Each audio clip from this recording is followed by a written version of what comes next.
Desteya bilinta hilbijartinê ya Tirkiye, demnameya hilbijartina yekê mijdarê ragihand û li gorî amarên dawî jî dê di hilbijartina yekê mijdarê de 338.847 kes dê cara yekem herin ser serdnoqan û dengê xwe bidin. Ev yek rola ciwanan a di hilbijartinê de jî zêde dike.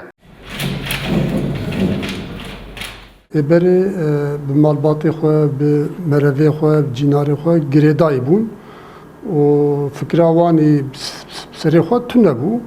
Fakat vê demê bi serê xwe didin, li mala dinêrî wekî bavî wî li cîkî ye ew genç li cîkî dina.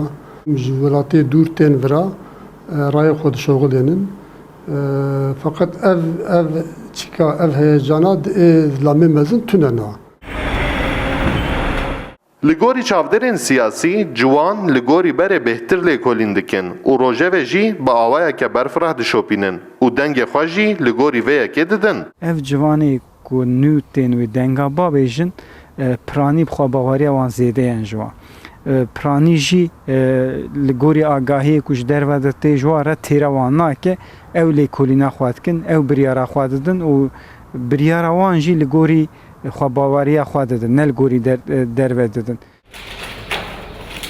Di hilbijartinên yekê mijdarê de dê li Tirkiye û Bakurê Kurdistanê 56.971.736 kes dê herin ser sendoqan û ciwan jî xwediyê rêjeyeke bilindin.